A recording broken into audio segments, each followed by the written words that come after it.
Rig Vedic as 1500 to 1000 BC। अब हम लोग ऋग वैदिक एज के बारे में पढ़ रहे हैं। Rig Vedic age mention that 5 original tribes of Aryan wandered together. Rig Vedic age ये बताता है कि 5 जो ओरिजिनल ट्राइब्स थे आर्यन के, ये सब आप एक दूसरे के साथ मिलकर इधर उधर घूमते थे। These 5 tribes together are called Panchajanya. इनको पंचजन्य कहा जाता है, ये पांचों ट्राइब को। They had regular conflicts with non-Vedic tribals mentioned as avrat, those who do not follow rules of Aryan and यहाँ पे कहने का मतलब ये है कि इनका जो रेगुलर कॉन्फ्लिक्ट्स होता था किसके साथ, नॉन वैदिक ट्राइबल्स के साथ। जो मतलब नॉन वैदिक ट्राइबल्स थे उनके साथ इनका क्या था, रेगुलर कॉन्फ्लिक्ट्स होता था। ये जो भी ओरिजिनल जो ट्राइब्स थे आर्यन के, जिनको हम क्या बोलते अव्रत के नाम से जानते हैं, जो मतलब आर्यंस के रूल्स को फॉलो नहीं करते थे। और एक है अक्राटू, those who do not perform rituals of Aryan. एक है अव्राटा, जो आर्यंस के रूल को फॉलो नहीं करते हैं। एक है अक्राटू, जो रिचुअल्स ऑफ आर्यन को फॉलो नहीं करते हैं। Aryans defeated many of them and enslaved them as dasa slaves. Aryan क्या करते हैं, उन सबको डिफीट करना शुरू कर देते हैं और उन सबको इंस्लेव कर देते हैं, सबको दास बनाना शुरू कर देते हैं। Those who continued fighting were called Dasyu, bandits. जो कंटिन्यूसली क्या करते हैं, फाइट करते रहते हैं, ठीक है, उनको दस्यु कहा जाता है या फिर बांदित्स कहा जाता है। Das were a tribe of Panchajanya Aryans. Das जो है वो एक ट्राइब था पंचजन्य आर्यंस का। Example, Rigveda mentions as Aryan king Divodasa. However, later Das saw a decline in fortune and were equipped with slaves and this term became synonym of slave। यहाँ पे ऋग्वेद ये mention करता है कि आर्यन किंग जो है उसको देवोदास कहा जाता है। बाद में दास जो है ये डिक्लाइन कर जाता है और बाद में स्लेव से के बराबर हो जाता है, और ये जो टर्म है वो फिर बाद में स्लेव, दास जो है वो स्लेव का सिनोनिम कहलाता है। However, the Dasyu were always enemies of Aryan।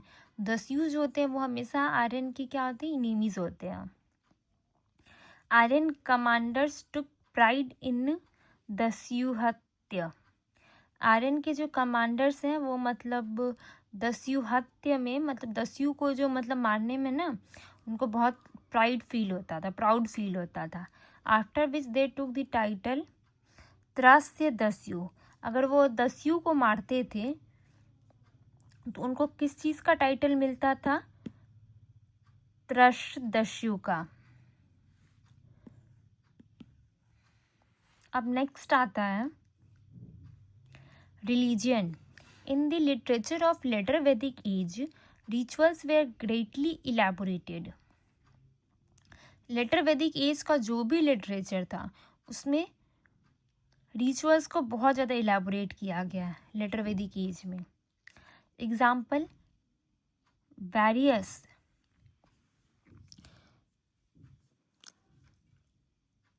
various loyal rituals, domestic rituals, Grih Sutra 16, Samskara, etc. Rituals became the source of legitimacy in their age. Therefore, they are no longer public affairs. Rituals जो होता है उनका ये जो मतलब एक उस as में एक लेजिटिमेसी का सोर्स हुआ करता था, ठीक है, और उनका मतलब पब्लिक अफेयर्स में वो नहीं आते थे, ठीक है, वो पब्लिक अफेयर्स नहीं थे क्योंकि उनका लेजिटिमेसी का सोर्स था rituals. In Rig Vedic age rituals were conducted for the welfare of entire jana, where all the members of jana contributed. Rig Vedic age में रिचुअल्स को कंडक्ट किया जाता कि जैन लोग का वेलफेयर हो सके, जहाँ पे जितने भी जैन के मेंबर्स थे वो कंट्रीब्यूट करते थे। However, in their age, rituals were conducted by Rajan and Grihpati for the glory and legitimacy for their own कुल। तो ऋग वैदिक एज में रिचुअल्स को कंडक्ट किया जाता था ताकि इंटायर जैन का क्या हो सके, वेलफेयर हो सके, और जितने भी मेंबर्स थे जैन के वो क्या करते थे, कंट्रीब्यूट करते थे। इस एज में रिचुअल्स जो था वो राजन और गृहपति करते थे ताकि उनके मतलब कुल का ग्लोरी हो सके या फिर लेजिटिमेसी हो सके। Rituals are no longer simple chanting of hymns by purohit. Rituals are very elaborate, running for many days. Rituals एक बस हाइम्स को चैंट करना नहीं था पुरोहित के द्वारा, ये बहुत ज़्यादा इलेबोरेट होता था और बहुत दिनों तक चलता था। Each ritual has its own process. हर रिचुअल का अपना खुद का प्रोसेस था। Its own vidhi, its own rules, vidhan based on god to be invoked, varna of yajamana and aim of the ritual. इसमें यह कहना चाह रहा है कि सारे रिचुअल का उसका खुद का प्रोसेस था, उनका खुद का विधि था, उनका खुद का रूल्स था, विधान था, जो मतलब बेस्ड था उनके मतलब भगवान के ऊपर, और वर्ण जो है यजमान का, और एम था रिचुअल का, ताकि भगवान को जगाया जा सके। यजमान का जो वर्ण है और एम है रिचुअल का। Literature mention 16 types of priest divided into 4 teams. Rituals जो है, लिटरेचर जो है वो मेंशन करता है कि 16 टाइप ऑफ प्रीस्ट थे जिनको 4 टीम में डिवाइड किया जाता है। Each team is headed by a priest and is responsible for Samhita. हर टीम जो है वो हेड होता है प्रीस्ट के थ्रू और वो रिस्पॉन्सिबल होता है आसामहिता के लिए। 4 टीम थे, चारों के अपने अपने प्रीस्ट थे और रिस्पॉन्सिबल थे आसामहिता के लिए। Rigveda Hotri. Main task was to chant hymns of Rigveda during the ritual. अब नेक्स्ट है, मेन टास्क जो था हाइम्स को चैंट करना था। ऋग्वेद के जो भी मतलब हाइम्स थे उनको चैंट करना था रिचुअल के समय। Next Yajurveda Adhvaryu. Main task was to conduct physical aspects of ritual.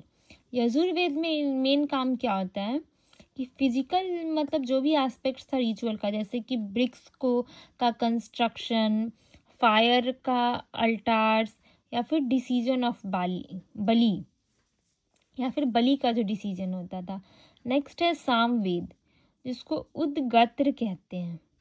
उद्गत्र उनका मेन टास्क था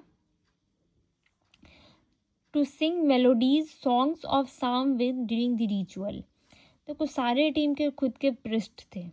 ऋग्वेद के जो पृष्ठ थे उनको होत्र बोला जाता था और उनका मेन टास्क यही था कि हाइम्स जो भी है ऋग्वेद की उनको चैंट करना रिचुअल के समय।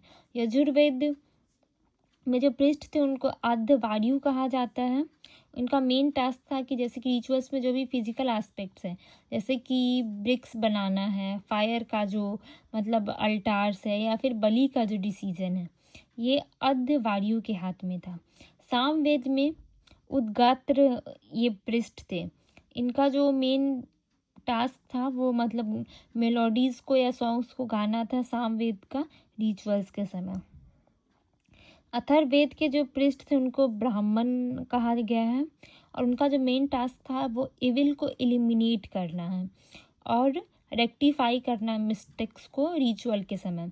मतलब जो भी रिचुअल चल रहा होता है उसमें जो इविल चीज़ होता है उसको एलिमिनेट करना, बाहर निकालना है, और जो भी मिस्टेक्स हैं उसको रेक्टिफाई करना है रिचुअल के टाइम में। ये चारों वेद के पृष्ठ का काम था।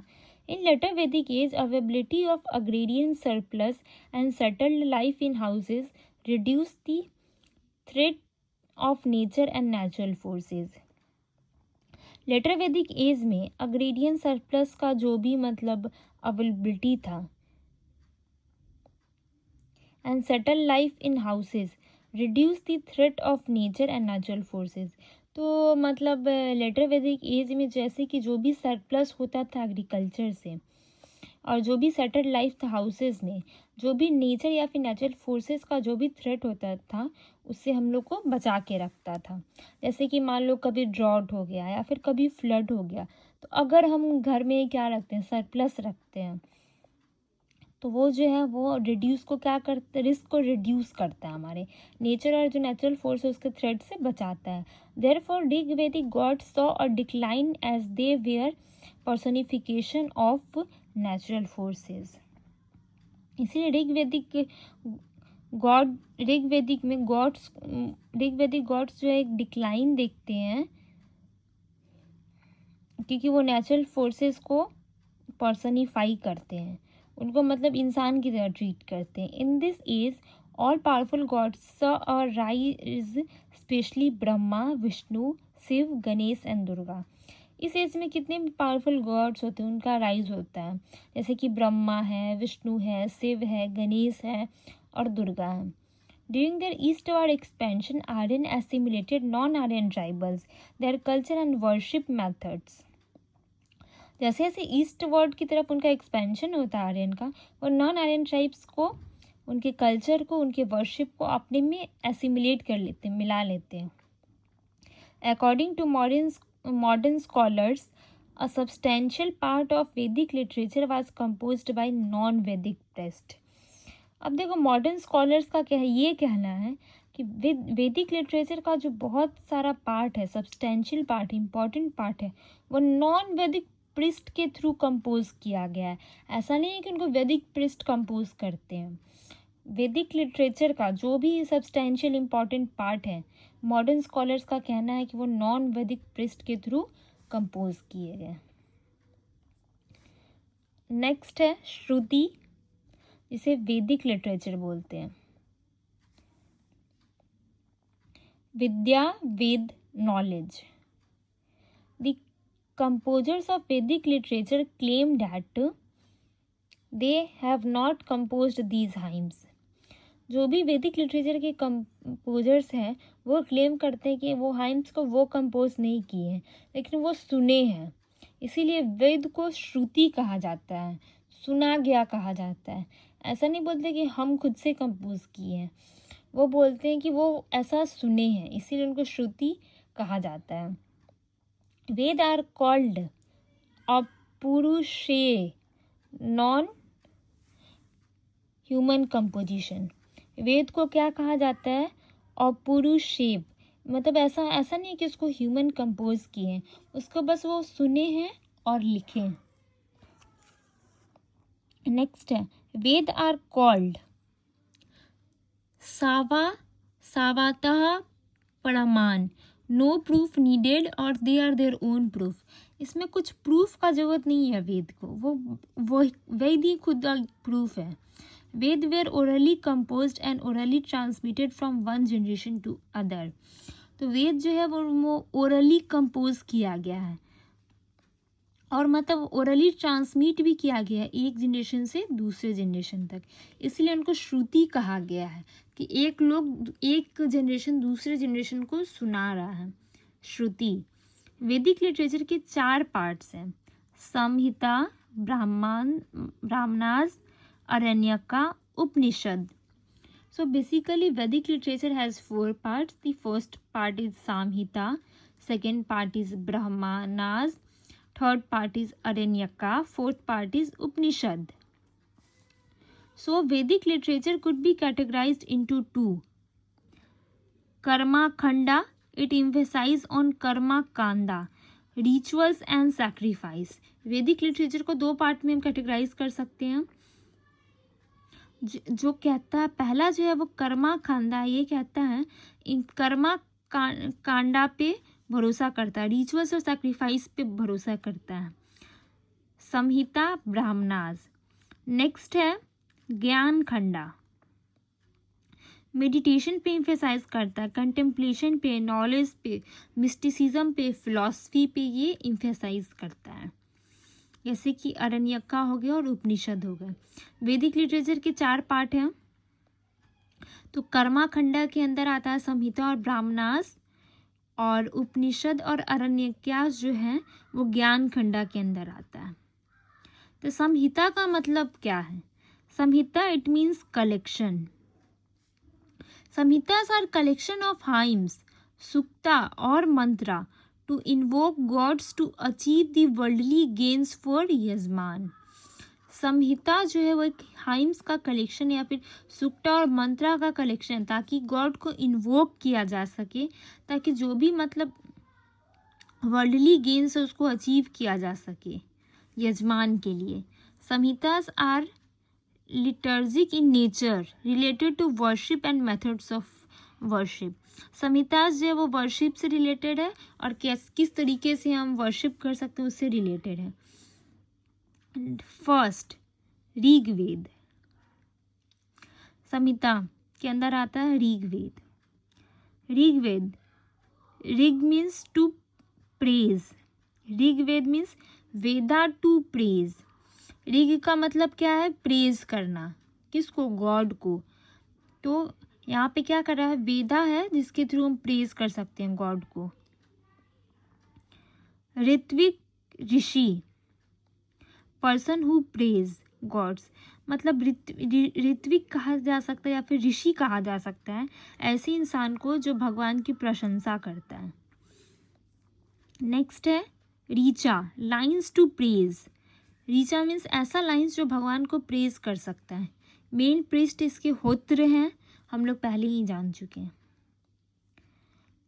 Next, main gods of Rigveda are personification of natural forces like Indra, Mitra, Vayu, Varuna, अग्नि. So there are 5 natural forces: Indra, Mitra, Vayu, Varun, Agni. And main priest of Rigved is Hotra. Next is Yajurved. Yaju means prose, non poetic, non rhymes. ये कोई poem नहीं है या फिर कोई rhymes नहीं है। एंटायर यजुर्वेद जो है वो प्रोज स्टाइल में लिखा हुआ है, इसीलिए इसको यजुर्वेद कहा गया है।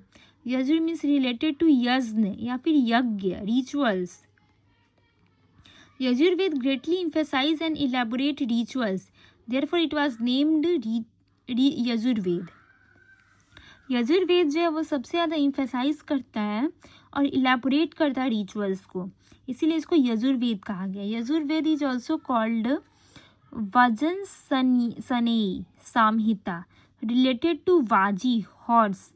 यजुर्वेद को वाजा सनेई भी कहा जाता है, संहिता, क्योंकि ये किससे रिलेटेड है? वाजी से, हॉर्स से रिलेटेड है। और इसके जो मेन प्रीस्ट है उनका नाम है अद्धवार्यु। Yajurveda gave primacy to all powerful gods like Brahma, Vishnu, Shiva, Ganesh, Durga etc. हम लोग ऋग्वेद में देख सकते हैं, जैसे इसमें नेचुरल फोर्सेस को के बारे में बात की गई, जैसे कि इंद्र हो गया, मित्र हो गया, वायु हो गया, वरुण हो गया, अग्नि हो गया। लेकिन जो यजुर्वेद है उसमें कौन कौन से गॉड के बारे में बात की गई है? सो Brahma, Vishnu, Shiva, Ganesh, Durga etcetera.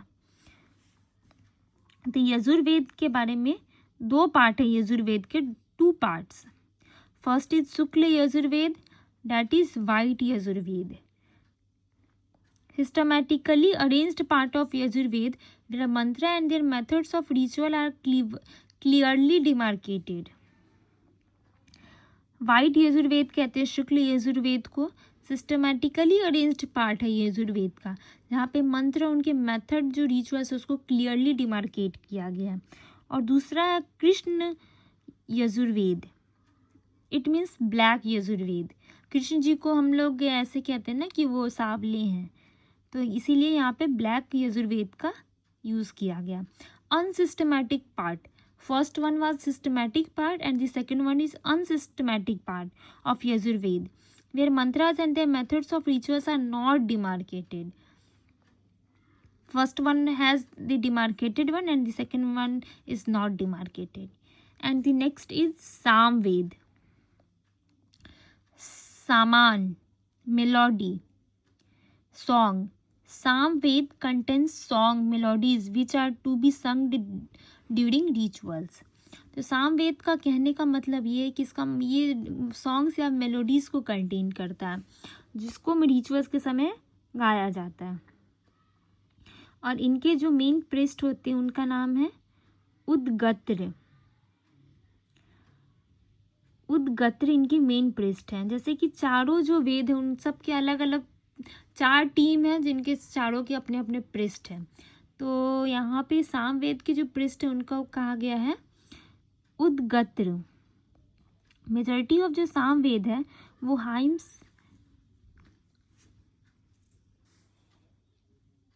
So the next is majority of Samved contains the hymns of Rig Ved. Approx 95% adjusted for melody by adding stobha in them. तो ऋग वेद सामवेद का जो मेजॉरिटी है वो हाइम्स को कंटेन करता है। जो ऋग्वेद में जो भी मतलब हाइम्स होते हैं 95% जो है वो किससे गया है, सामवेद से गया है। जो मेलोडी के लिए एडजस्ट किया गया उसमें हम स्तोभा का यूज़ किए गए हैं। जैसे कि साउंड है A I O U. Samaveda is considered as the earliest work of music and performing arts. Samaveda को जो अर्लीस्ट वर्क है म्यूजिक और जो आर्ट है उसको कंसिडर किया जाता है। Next is Atharvaveda. It was also called Atharva. Priest, Angiras, magician, related to priest and magician. Atharvaved, it was related to priest and magician. It is also called Brahmaved because its main priest is Brahman. इनको ब्रह्मवेद भी कहा जाता है अथर्ववेद को क्योंकि इनके main जो priest होते हैं वो ब्राह्मण होते हैं। A substantial part of Atharvaveda is focused on curing disease and health ailments. बहुत सारे जो मतलब ये अथर्ववेद के जो इम्पोर्टेंट पार्ट्स हैं वो कैसी डिजीज़ को क्योर किया जा सकता है, जो बीमारी है उसको कैसे ठीक किया जाता है उस पर फोकस करता है। Therefore Atharvaveda is considered earliest work of Ayurveda और मेडिसिन। इसीलिए अथर्ववेद को अर्लीस्ट वर्क जो है आयुर्वेद का या फिर मेडिसिन को कंसिडर किया जाता है अथर्ववेद को। Apart from rituals Atharvaveda also use other methods of worship like magic, charms, spells etcetera. Rituals के अलावा अथर्ववेद जो है वो अलग अलग अदर मेथड्स जो है वर्शिप का जैसे कि मैजिक है, चार्म्स है, स्पेल्स है, इसको यूज़ करता है। Apart from God Veda Atharvaveda also invokes राक्षस, पिशाच to fulfill very immediate desires like eliminating the rival, attracting one-sided love, etc.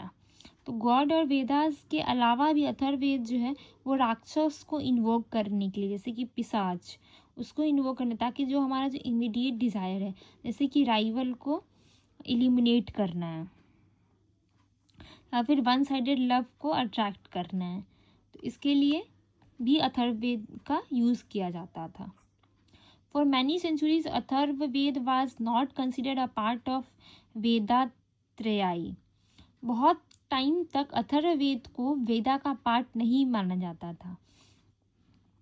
वेदात्रयी का मतलब है Rigveda, Yajurveda, Samaveda.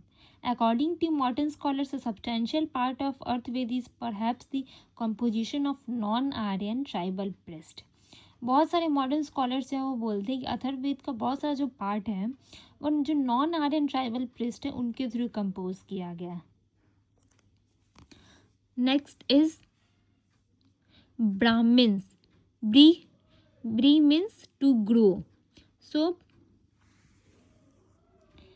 Brahmins are the ritual manuals which elaborate the methods of rituals in Samhitas.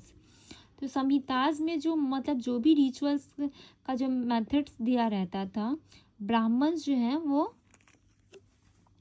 Ritual manuals होते थे जो elaborate करते थे मेथड्स जो होता था रिचुअल्स का उसको। Its Samhitas has its own Brahmanas to explain and elaborate its ritual.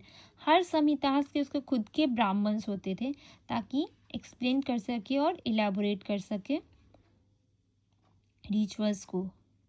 Rigveda Aitareya ब्राह्मणा, कौशितकी ब्राह्मणा। यजुर्वेद शकुल यजुर्वेद में साटोपाठा ब्राह्मणा, कृष्ण यजुर्वेद में तैत्रेय ब्राह्मणा। सामवेद में टांड्या ब्राह्मणा, जामिनिया ब्राह्मणा। अथर्ववेद में गोपाठा ब्राह्मण। नेक्स्ट है Aranyaka. Aranya means forest. Aranyakas are the forest books which are to be read in the phase of forest dwelling, वन प्रथा। जैसा कि हम लोग जानते हैं फॉरेस्ट का हिंदी क्या होता है, वन होता है या फिर जंगल भी कहते हैं। तो अरण्यका जो था वो फॉरेस्ट बुक था, जो मतलब जब कोई फॉरेस्ट में रह रहा होता था उस समय उसको पढ़ा जाता था। In forest means and resources to conduct rituals are not present, therefore Aranyaka focus on contemplating the real meaning of hymns of Vedas. तो फॉरेस्ट में जो भी रिसोर्सेज वगैरह था या फिर तरीका था रिचुअल्स कंडक्ट करवाने का और प्रेजेंट नहीं था, इसीलिए अरण्यका जो था वो फोकस करता था कि कैसे मतलब वेदा के हाइम्स को समझ सके। They focus on other methods of worship like meditation. तो फॉरेस्ट है तो वहाँ पे तो मेडिटेशन नहीं कर सकते हैं कोई। Aranyaka are the beginning of mysticism in Vedic thought.